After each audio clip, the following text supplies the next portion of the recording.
Vous êtes sur votre chaîne de développement personnel Mindseeder. Les entrepreneurs pensent bien trop souvent à tort que la rapidité est la clé de la rentabilité, mais la vraie réussite se traduit par la réalisation de bénéfices en faisant le moins d'efforts possible. Donc si on se retrouve débordé, confronté à une baisse ou une stagnation de bénéfices, avant de se faire plus de mal à courir plus vite, il faut ralentir et prendre le temps de faire une analyse. Voici une liste des 10 principes pour atteindre la rentabilité.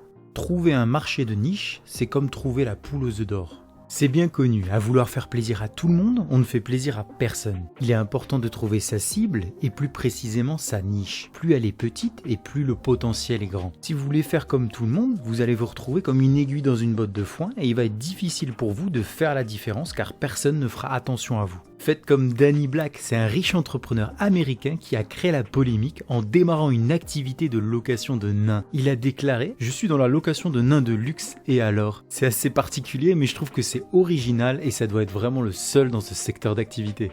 Ce qui se mesure se gère. Je sais qu'après avoir pris rendez-vous avec un client, la partie la plus ennuyeuse, c'est la réalisation du devis. Ça prend du temps et on voudrait faire ça vite fait, mais un devis mal estimé, c'est comme démarrer une course avec un boulet accroché au pied. On n'a même pas encore commencé à courir que ça démarre déjà mal. Il ne faut jamais faire les devis à la volée, c'est la raison numéro 1 de perte de rentabilité assurée. Délai de commande, trajet, logistique, imprévu, le moindre détail est à prendre en compte. Quand j'ai démarré dans mon entreprise sur les chantiers, il nous arrivait souvent de se retrouver avec un imprévu, voire des retards qui rognent considérablement sur notre marge, ce qui peut nous amener à travailler à perte et ça ne motive vraiment pas à se lever le matin. Les prix avec le produit. Il est important de garder ces prix fixes. Si vous avez choisi de faire ce prix, c'est qu'il y a une bonne raison. À vouloir absolument faire une vente ou rentrer un chantier, cela amène à brader les prix, ce qui est un très mauvais calcul. Car la moindre erreur, c'est une perte directe et on se dit qu'on aurait mieux fait de ne jamais rentrer ce chantier. Ne vous laissez pas happer par la concurrence. Il est important d'en avertir le client, qu'il comprenne pourquoi vous ne négociez pas. La qualité du service ou du produit justifie son prix. Je dis toujours au client que c'est appréciable quand un ouvrier passe un petit coup de balai à la fin du chantier. De toute façon, dites-vous qu'à partir du moment où vous faites que changer vos prix, cela donne un ressenti d'arnaque. En gros, vous faites payer à la tête du client. Et honnêtement, un client qui accepte le devis comme il est, souvent le chantier se termine très bien. Et au contraire, par expérience, quand un client commence à trop négocier, c'est signe de mauvais présage. Après, c'est à vous de voir. Moins égale plus. Alors ça, c'est une théorie intéressante qui dit qu'au fur et à mesure que votre activité évolue, il est important de voir sur quel produit ou service vous arrivez à marger le plus et il ne faut pas hésiter à en faire de la pub et à se spécialiser là-dedans. Alors moi je suis paysagiste et dans mon secteur d'activité, depuis l'arrivée des auto-entrepreneurs et du service à la personne, il y a de plus en plus de monde sur le marché et les prix ont complètement dégringolé pour tout ce qui est entretien de jardin. Donc dans notre entreprise, on a décidé d'optimiser la création, ce qui rapporte beaucoup plus et permet de proposer un service plus cher mais de meilleure qualité. Optimiser le paiement comptant.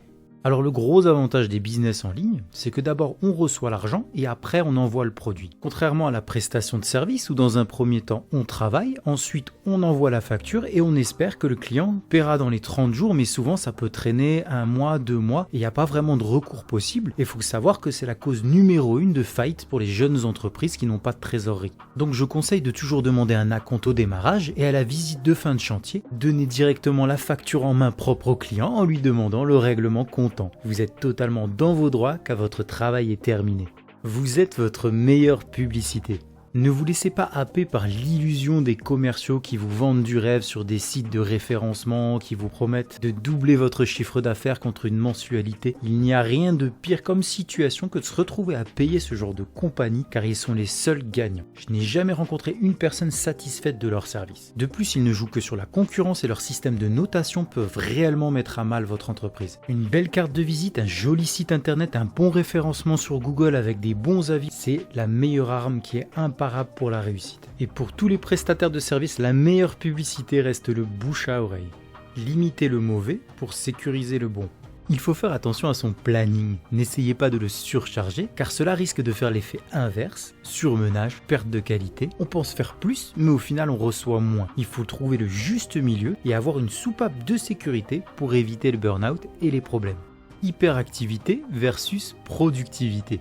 On appelle ça la règle du 80-20 ou plus communément appelée la loi de Pareto. Être occupé ne veut pas dire être productif. Il faut privilégier l'analyse. Cette loi veut que 80% de nos résultats soient gérés par 20% de nos activités. Au lieu d'éteindre des incendies, il vaut mieux se concentrer sur les points forts. Dans notre entreprise, on a pu constater que plus on était, plus il y avait de problèmes et plus on perdait du temps à les résoudre. Donc on a décidé de réduire les effectifs et de travailler qualitativement. Au final, on est beaucoup moins, on gagne plus de temps et on obtient presque le même chiffre d'affaires car on se concentre sur l'essentiel, les 20% qui nous rapportaient 80% de notre chiffre. Le client est roi, mais on lui a coupé la tête. J'adorais sortir cette expression quand je travaillais dans un bar de nuit. Il est important de toujours être poli et courtois envers le client, de répondre à la demande, mais il ne faut pas oublier de se respecter soi-même. Tous les clients ne naissent pas égaux. On peut aussi appliquer la loi de Pareto, quels 20% de vos clients consomment 80% de votre temps. N'hésitez pas à mettre les clients peu voire pas rentables en pilote automatique et prenez le temps de vous concentrer sur les bons clients. Dans ma boîte, on n'hésite pas à se séparer de gros contrats si on s'aperçoit que le client abuse de notre temps. On leur envoie un courrier recommandé pour expliquer que leurs besoins ne correspondent pas à la politique de notre entreprise.